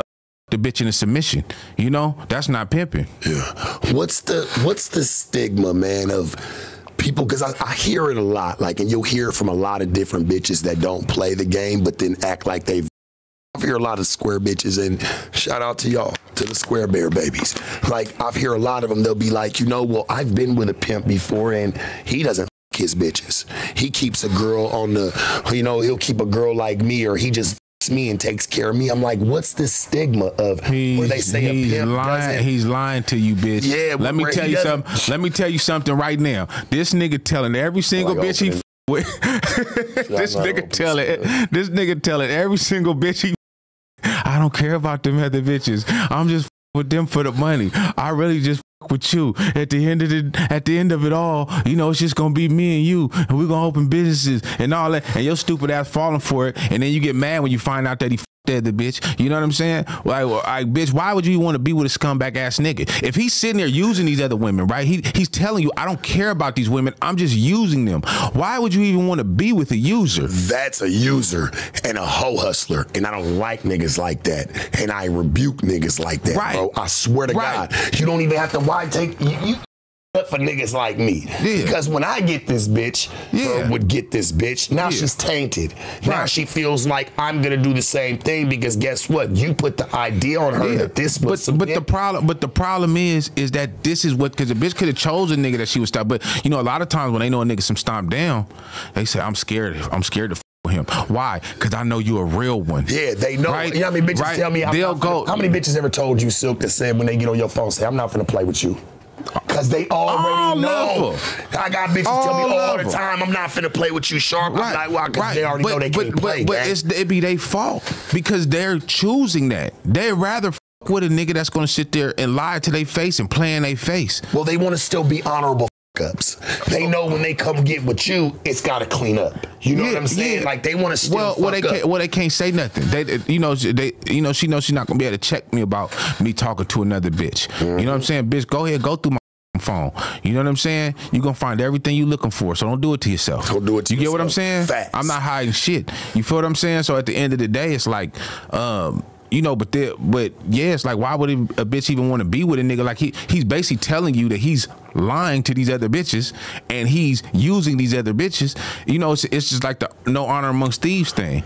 If you know somebody, you got a friend, and this is a thief. This nigga's a bona fide thief. You get what I'm saying? He just ain't stole nothing from you because he hasn't felt like he was in a position where he had to yet. But if his dick, if he on his dick, you know what I'm saying, his back against the wall, you know what I'm saying, you gonna start to look, he's gonna start to conjure up reasons why you not really his friend. You know what I'm saying? Hey, but it's the scorpion and the frog. It's in his nature. You feel what I'm saying? So if a bitch is with a nigga and you know this nigga's basically lying to bitches, what make you think that he's telling you the truth? Go, you think you special? Oh, he don't f his other bitches. He don't like them bitches. I'm not saying a nigga gonna f every bitch to come through the door. You know what I'm saying? But to sit there and say that a pimp not supposed to that's his woman. They're going through life together. They're around and going through ups and downs together. They're building a relationship. They're building a bond. You know, they're building a business, and they might even build a family. You get what I'm saying? You know, let's talk about that. Ain't nothing wrong with you know, let's talk about that. You know, with a pimp having a baby by his bitch, that's his bitch. You know, I never had no kids with no squares. I don't have any kids, period. I do, but I'm saying, like, I didn't have none. Like, it was all hoes. But and that's what they hoes today or not. Like, right. But that's the whole thing, right? You know, it's like, so you want this bitch that's going out doing everything she possibly can to help this nigga be the best version of himself. You know what I'm saying? You want him to go pop a baby in the bitch that's like really not him like that? The square bitch that's not willing to, this nigga go to jail, this bitch might go nigga out and do whatever the she got to do to make sure this nigga got bond. This nigga down on his luck, you know what I'm saying? She gonna go out and do whatever she has to do to make sure that he has the things he needs to get through. You get what I'm saying? And this bitch got all kind of stipulations and the nose and all kind of other shit. And he supposed to pop the baby in that bitch? I never understood when these bitches say, you want you a yes daddy bitch. I'd be like, what, I'm supposed to have the complicated bitch, the bitch that tells me no, the bitch that wants to be hard-headed. I'm supposed to, I get away from bitches like that. I want a bitch that knows how to fall into a real program of mine. Right. And it's always by choice. But with that being said, a nigga do value a bitch with some intellect. Yes. A nigga do value a bitch that has valuable insight. You know what I'm saying? You know, a nigga do value a woman that, you know, could sit there and have a conversation when we could brainstorm together. You know what I'm saying? I don't want a dumb bitch. You know what I'm saying? I don't want a bitch to just, you know, just blindly follow me. I want her to have enough intelligence to follow me. You get what I'm saying? I don't want, a nigga ain't looking for a dumb bitch. A nigga looking for a smart bitch that wants to follow me. If a bitch got some intelligence. Well, they feel like, if a bitch, well, you know, for the world, they'll feel like, you know, she got to be a dumb bitch if she's giving you her money. Money don't matter. It's not about money. You go look on a dollar bill right now. What does it say? This debt is legal tender for all debts, public and private, right? What does that mean? That means that this piece of paper is legal tender for all debts. Like this piece of paper is an agreement that we have, you know what I'm saying, that could pay you for the things that you want from me, or the things that I want from you, right? It's not about the money, it's about what you can get. What if you have everything you ever wanted? Would you still need money? If you could get anything, if you could pick up the phone and get anything that you want, do you still need money? These bitches, a real good hoe can get anything she wants, whether she has money or not. She has that kind of power. God penalized her and said, I'm gonna give you that power to have anything that you ever wanted. You're gonna bleed once a month. Gonna bleed once a month. You're gonna go through some cramps, bitch. Yeah, you know what I'm saying? Your little nips gonna get swole every now and again. You're gonna have some cramps, bitch. But outside of that, bitch, you have the power. You are born with the power to have anything that your heart desires, anything that you want. I guess they got the power to peach. You know what this bitch really want? You know what this bitch really want? She'll give her left arm to wake up next to a nigga who understands her and respects her and keeps it real with her. That she doesn't have to wonder, is this nigga keeping it real with me? That's what she wants. That a nigga that's gonna give her the raw, uncut truth. That's what she want. She don't give a about the money. She already gonna get everything she want. I'm a firm believer in that. I always look at it like this. To some bitches, man, shit, you look at some of these celebrities, they give their left arm just to have a life they've never had. And a lot of women, all they really want is just to be wanted. Genuinely. Yeah. Every woman wants to wake up. I feel like this, not even to have just a nigga next to them. They don't give a fuck if it's a damn dog. They just want to feel wanted. Yeah, but wanted by the person that they want to want them too.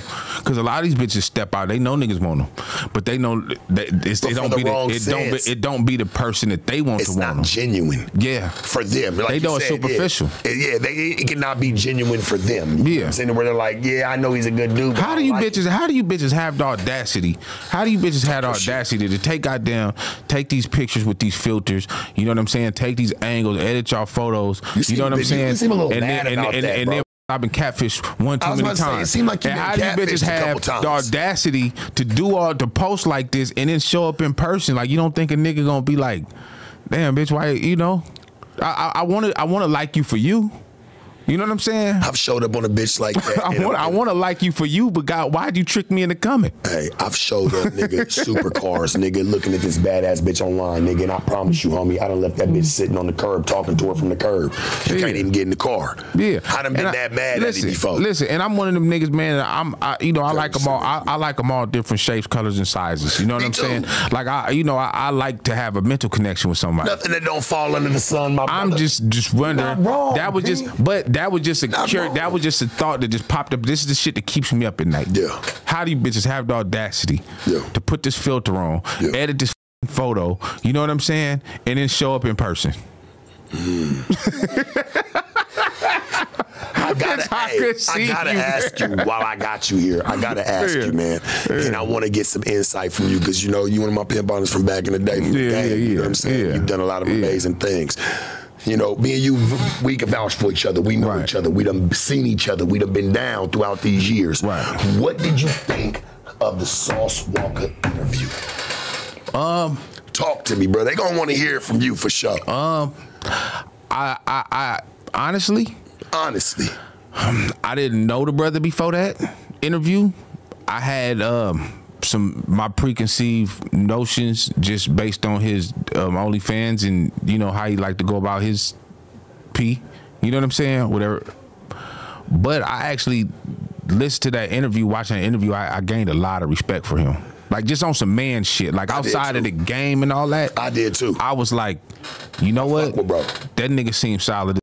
I said that. I was like, bro, people was like, Sharp, you should have. Well, I thought you was gonna go in on. No, I asked him everything I was supposed to ask. But I'm happy that you pushed back and you asked about that, because I would have called you up like, P, why you ain't asking about the OnlyFans? I would have got a lot. But I would have got calls galore. But I mean, at the end of the day, I don't got no gripe about how nigga choose to get his money. He seemed happy. As long as you can look in the mirror and be happy with the person that you are. You know what I'm saying? That's what it's all about. Yeah. But I gained a lot of it. I don't know him personally, and just through the music is the music. You get a certain image of a person. Music's cold. Yeah. So watching that interview and you asked him some of the questions, the way he was breaking shit down, and I got a lot of respect for that dude. That was dope. Like, just even hear you break it down like that, because like you said, I went into it the same way. I'm going off of what I see and what's being put out there, even not saying nothing to the world. I never spoke on it. I never spoke on the man. We pimps, man. Like, I don't know the nigga business to speak on him just yet. I got to sit down with him. And to sit down with it and chop it up with him. And I didn't mean to cut you off. No, but he one of them niggas that'll put a nigga on the chopping block. You know what I'm saying? And I respect that shit too, because I done seen him go in on a couple of months. You know what I'm saying? So it's like, he been around it. I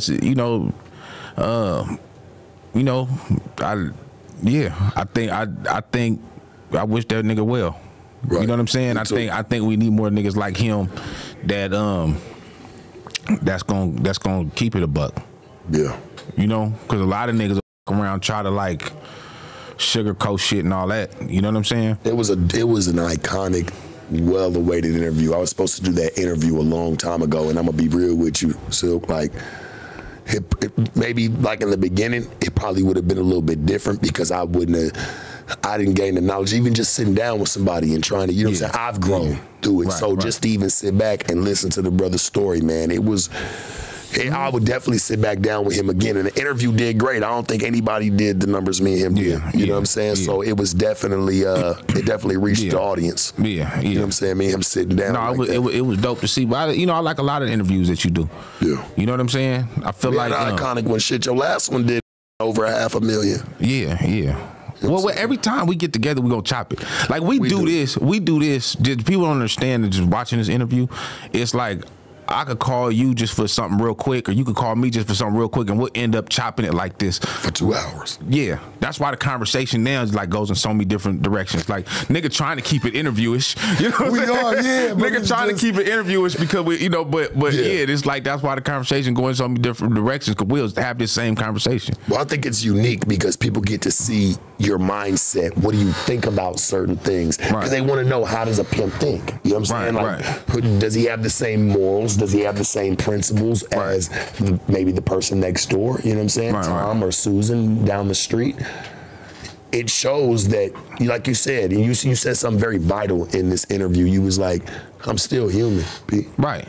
I'm still a person. Right. Like, I still bleed. I still have a feeling. I go through the same motions. Yeah. Only thing is, I knew how to send the bitch and you didn't. Well, it doesn't. Well, it's we understand how to compartmentalize things. You know, I feel like in order to be in that lifestyle, you have to know how to compartmentalize things. You can't let your emotions get the best of you. You can't let your anger get the best of you. You can't let your love get the best of you. You get what I'm saying?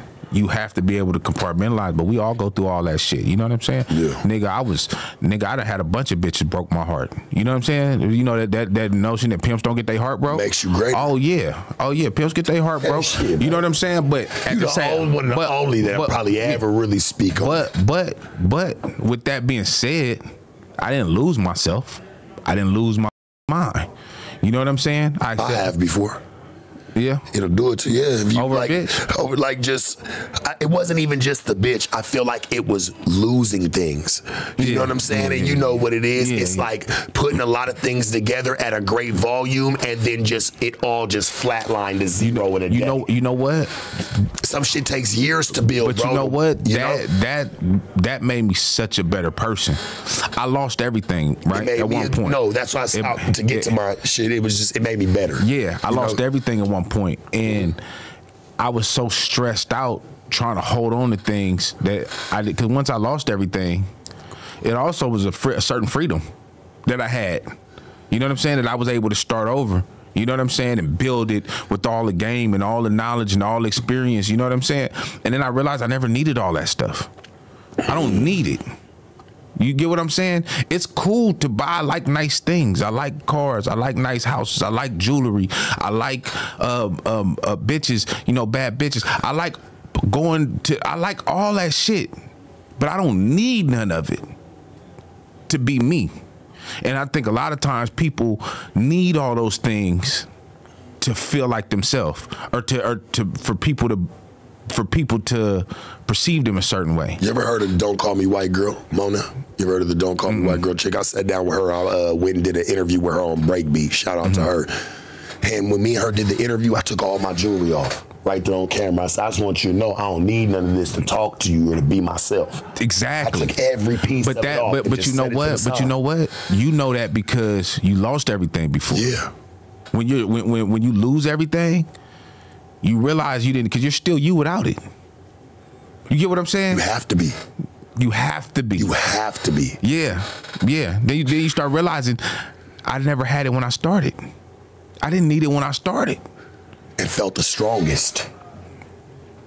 Now we getting it. See, now we having what we call church. Yeah, and felt the strongest, nigga. Yeah, I remember when I had nothing for stepping out. Felt the strongest in the world. Yeah. That's what it's about. That's what it's about. You know, when you love yourself like that, and you know yourself like that. You know what I'm saying? There's nothing that you can't do. Now, just you're not accepting just anything. Now it's about what you want to do. You get what I'm saying? And you ain't got no room to hate on the next because you too busy trying to build you. Yeah, you don't sit back and hate. And you know that when a nigga having things, you know what I'm saying? You know how hard it is to attain things. You know how hard it is to keep things. So you don't hate on that. You applaud that shit because you know what it's like. You know what I'm saying? Dude, I never see niggas that's like, you know, having shit. You know what I'm saying? Hate on another nigga for having shit. They hate on nigga for other shit. You know what I'm saying? You know, sometimes it's like your presence will remind a nigga who he isn't. You know what I'm saying? Sometimes people will hate you because of the way other people love you. You get what I'm saying? It's like that's spooky, bro. They'll hate you. Scary. They'll hate you for that shit.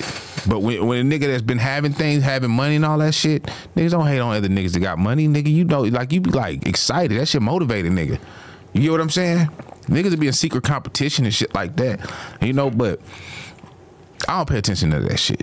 Like I don't pay attention to other niggas like that. I don't pay attention to what niggas got on. I don't pay attention to what niggas is driving. I don't care about none of that shit. I know real niggas that wear pro clubs every day, and I know fake ass niggas in motherfucking Versace. You get what I'm saying? Right now, yeah. So around. I don't care about none of that shit. Yeah. And I know rich niggas in pro clubs every day, and I know broke niggas in Versace and Gucci.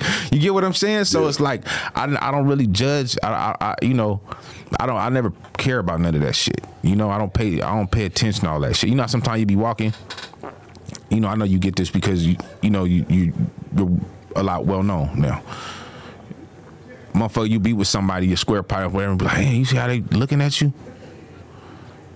And I don't notice that type of shit. We never did. Because I'm not looking at everybody. I'm trying to get to where I'm going. I've been used to that, though. Like, I got used to that a long time ago. I mean, shit, when you walking into the store or grocery store with a badass bitch and you're looking like me or looking like you, hell yeah, they're gonna That's the inevitable. Yeah. I would look. Nigga, yeah. Shit, but, you know, human nature. Don't get me wrong, a nigga gonna notice a threat. Right. You know what I'm saying? But that's human nature. Nigga, we look. I don't care why. I don't care either. Like, it's whatever. Because I'm sure I done looked at people before, homie, and they don't give a what I'm thinking. Shit. That's how you walk through life. Right, but I don't analyze. You know, bitches do that shit. Right? Bitches do that. Like women are different, right? Like men and women. Like women will see another bitch and be like, I like those shoes are cute, but why would she put that on with that outfit? Like that's girl shit. You know what I'm saying? Bitch shit. Yeah, that's bitch shit. Men niggas don't do that. No, niggas would hate to hear that. Like, hey, you know when you sitting there analyzing like, niggas. Like, me and you ain't never been kicking it somewhere. It was like, Man, you see that nigga jeans? Why would he wear that with the shirt? Like Church, me and you, we didn't stomp concrete together. Yeah, people stopping me and you on the damn streets. Yeah. Like, you're really one of my loved ones, man. Yeah, like a motherfucker. Just to even be able to sit down with you, and I know me and you, we can go forever, and I really need to have you back here. You and Rollo, I would love to have you and Rollo. You definitely got to interview Rollo, man. Yeah, Rollo, Rollo, one of the coldest p. Yeah, you know what I'm saying? He really is. Rollo the pimp. You know, shout out to the other Rollo. You know, Rollo the pimp. You definitely got to get that nigga on. You know, it's definitely been long overdue. Yeah, I'm trying to get everybody up in here, man. I feel like man, we should have been did one. Yeah, you know, but I feel like time is everything. Time is everything. Yeah, so. Well, see, and that's the other thing, because I was talking to him about it. I said, man, y'all got to link up, because that's how we ended up doing. You know, it's like us being together. Yeah. You know, once a motherfucker once niggas start having a conversation, sometimes the conversation be good, and then it's like, we need to put this on the thing. You get what I'm saying? Like last night we was talking about some shit. It was like, nigga, we was recording this right now. Nigga, we was recording that shit. Boy, we do that all the time, and like people don't know, like we keep our circle close. You know what I'm saying? Like, and I just want you to know, homie, like I appreciate you. I love sitting down with you. I really want you back here. Yeah, hell yeah. I really like this. Let's do some more, bro. Anytime. Like, nigga, be honored to be here. Yeah. You know what I'm saying? I appreciate you. You know, giving me a platform to talk my shit, and you know what I'm saying? Because a lot of motherfuckers don't. You know what I'm saying? They don't. I ain't even gonna say it's hate. It's just, whatever it is. I don't know what it is, but I just appreciate you giving me that platform. You know what I'm saying? Bringing me up here, let me pop my shit, talk my shit. Maybe it's you know not what I'm saying? I'm just open. I'm open to my people. Yeah. You know what I'm saying? I always want to see you get over another hurdle or get over the obstacles, man. If I can help, I'm gonna do it. Yeah. Straight up. Yeah. Listen to me, man. Silky. Yeah. And the conversation be good. We don't talk about we don't talk about that one players ball we went to a long time ago. No, we don't talk about them balls.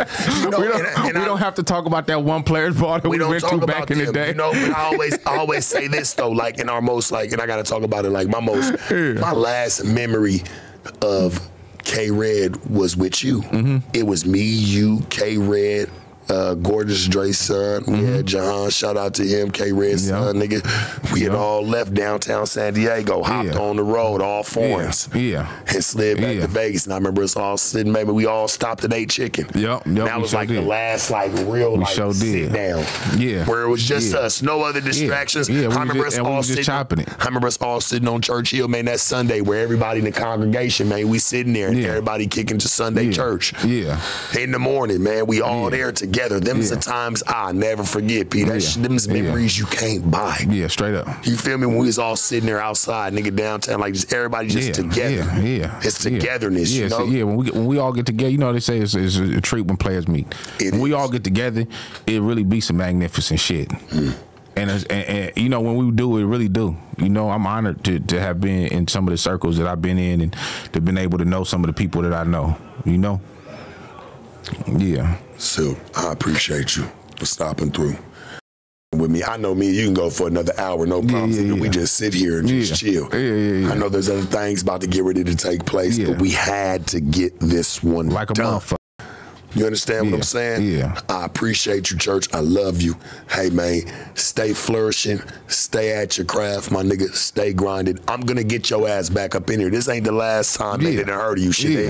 And if they need to, go watch the first interview. You know what I'm saying? And this one right here add up to everything. You'll be all caught up. And make sure, man, y'all go check out them Silky Saturdays. I've been dropping them motherfuckers every Saturday, at Friday night at midnight. You know what I'm saying?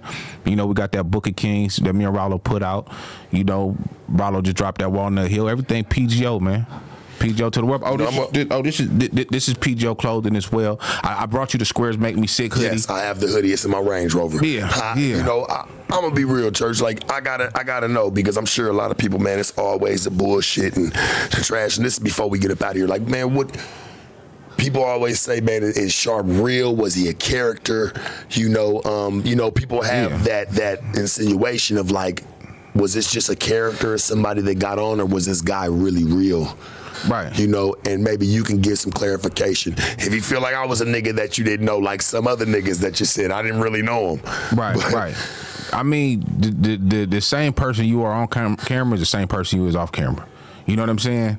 You know, it don't be like as soon as a motherfucker press play on the cameras and shit, all of a sudden you put this character on. Like, I done been out with you where you done nigga hopped on niggas' bumpers. I think a lot of times people don't understand. You be a little toned down on these interviews sometimes. Because I done been out in public with you.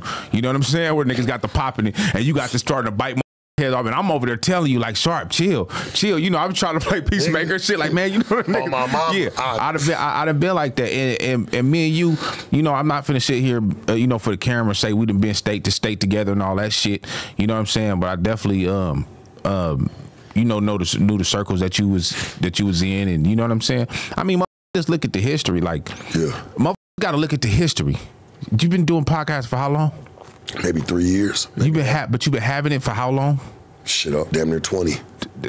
You know what's understood shouldn't have to be said. You get what I'm saying? I mean, all you got to do is just the proof is there. You know what I'm saying? Like I mean, shit. What do we got to? Like, you know, like nigga, I just don't get it. I just wanted to ask somebody that's well known and respected. Yeah. Like myself and shit, you know. If they hate me, they don't hate you. You know what I'm saying? We've been crossing paths for years. Yeah, you know what I'm saying. But I don't have to be around you every day because you can smell it on the motherfucker when the motherfucker pop. Like we know. You get what I'm saying? And we on this pod, so I don't want to say too much. You get what I'm saying? But like I said, my nigga been having it for a long time. You get what I'm saying? It's not like nigga you was saying, then you just went away and popped back up podcasting. Like, no, nigga been in the mix for a long time. You don't, you know. I love you. You get what I'm saying? Like, you just my nigga. Because I know, listen, because you never been a nigga to sugarcoat, and you ain't gonna give no extras when no extras is needed. You just gonna tell it for what it is, and that's why I asked you. I feel like you're a very balanced person. To be a very neutral person to speak on it. So I just felt like I would ask real quick. Maybe you can give, like, shit, tell me something I didn't know that you thought about me type shit. You know? Like, I would have accepted it all. Like a motherfucker. I would have accepted all of it. Like, Sharp, I don't like how you did that. I don't really know this. Even you saying, like, I ain't never been crossed like me and just state to state, but I know the nigga. You know what I'm saying? Like, it's official. Church. Yeah, because, you know, motherfuckers know. You know, motherfuckers been in them circles. And if you ain't been in them circles, if you don't know, that says a lot about you. Where you been? You know what I'm saying? If you don't know, where the fuck you been at? You know, some of these, see, it's levels to everything. And that's what motherfuckers not understanding. It's like, you know, it's just because you've been doing, you know, it's a lot of niggas in the minor leagues. You know what I'm saying? It's a lot of niggas in the minor leagues. You know, you don't. I remember playing Pee Wee, bro. Yeah, I remember playing Pee Wee. I don't play that shit no more. I remember playing Pee Wee too. We varsity, you know? Nigga. Just because you a star on the JV team doesn't mean you don't have to pay to get into the varsity game. Everything, church. Yeah. Doesn't mean you get to hang out. Doesn't mean you get to hang out with the varsity players. I ain't gonna lie to you. I felt like Boogie Miles, man, the nigga that should have made it. Shit, I loved going all pro. I loved going all pro, man. You know, it was hard sometimes, Silk, and I'm sure you can agree. Nigga, this shit ain't easy, bro. Yeah, nigga go D1 or something. Just because you was on the practice squad doesn't mean you was playing the same game as the starters. You get what I'm saying? So just because you niggas was on the practice team, maybe you was red shirting, doesn't mean you was playing the same game as the starters. Okay? I get it. You felt like you was doing some big old shit. With Bean say, I'm not the captain of the yacht, but I was on the boat. Yeah. You know, the cleaning crew is on there with the captain. One more, you know what I'm saying? We get out of here because this shit get fun. It just gets fun, bro. Like, one more. Like, when you hear the terminology, because I'm sure a lot of people have heard it, Donnie, you, and a lot of people have heard this terminology. It's a famous slogan. So, tell me the first things that come to your mind when you hear this, when you've heard the slogan, pimping ain't easy. It's not. Like, I don't have like a real slick response for that. It's not, but it is for some of us. You know what I'm saying? You know, some motherfuckers just, you know, some people just, you know, it's natural.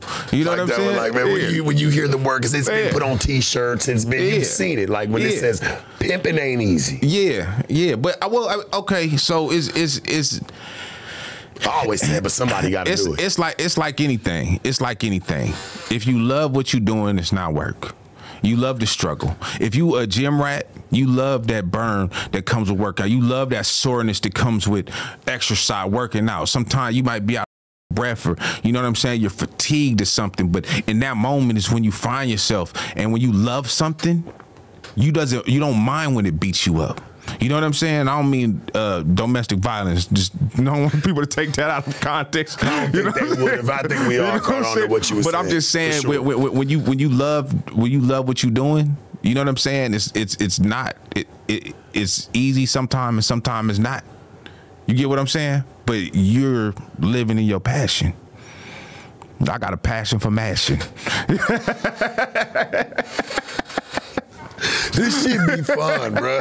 And like, you know, when I'll tell you, like I said, when I hear the word, you know, or hear the slogan, pimping ain't easy, the first thing that come to my mind is, but somebody got to do it. Yeah. Somebody got to do it, man, you know, and it's for some, and for some it's not, you know. You know, like I said on the last interview, I don't encourage nobody to do nothing illegal. You know, when you talk about pimping, it's not necessarily sex work.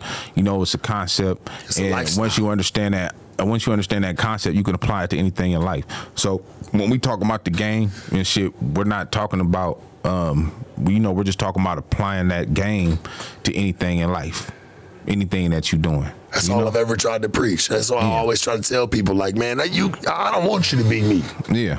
But if there's some words or some game or some jewels you can take from this, and apply it, hell, if you threw out 90% of what me and you just said, right, and 10% of you that you took went and applied to your life and it changed, hey man, I'm okay with that. Yeah, I'm okay with you throwing that 90% out of what you just heard. You know, there's 10%, 5% you can take, and it betters another human being. Hell yeah, because I know what it feels like. I know what it feels like to feel hurt, to feel down. Yeah, I don't want that for nobody. That's a feeling is worse than jail. Yeah, to feel down, to feel broken. I don't know if it's worse than jail. Well, you get what I'm saying. Like, no, I get what you're saying. Be free, still feel like that. Oh yeah. Like a motherfucker, but you know, everything. To be outside, and feel and be free. Yeah. And to still feel locked or to feel down and dark. My nigga, but what people gotta understand is everything is just a moment in time, and sometimes you're in a bad place and you feel like you ain't never gonna be able to climb your way out of it. You know what I'm saying? You feel like it's hopeless, or you know. But at the end of the day, you just gotta stay there. And you're gonna come up because it's just a moment in time. That's how I kind of deal with. I don't want to call it depression and shit. I don't know if but just you know, just bro, it's okay because people want to hear that. It's just when they're dealing with depression. Just when you're just feeling down, you know, when you feel like you're in a space, you know what I'm saying, and everything's just, you know, the walls are closing in on you. You wouldn't consider that a sense or a sense of depression. Yeah. You could. Yeah, I've been depressed before, like a motherfucker. But I understand that it's just a moment in time. It's not going to be like this forever. You get what I'm saying? So you deal with it. You don't let it beat you. You know, you deal with it. You get through it. You know, and you go on about your business. One of my favorite interviews I've done in a while, just to sit down with you and just, like I said, it's always like a fresh breath of air, man. Just to sit, like a motherfucker. You know what I'm saying? Like I want to do this longer, but. Yeah, no. We'll be here all day. We'll be here all We'll be here. This Silky, I appreciate you, man. Man, I appreciate you too, man, for real. Sitting down, man, just dropping some jewels with me, man, and just, you know, bringing some transparency and just some new light to the situation. It is 2024. Right. You know, so I always try to bring a new dictionary. Yeah. Or a new phone book. Yeah. And you've always been a part of that phone book. Man. Of this news that they can use this game. You know what I'm saying? And just showing them where it's at today. Yeah. And that it didn't change. We just modernized it, bitch. You did. The Sharp Tank. Silky Slim. Sharpest, coolest podcast in the mother world, man. You did. Hey, Donnie, last time I checked, we just shot another triple-double, baby. Shoot us out the motherfucker.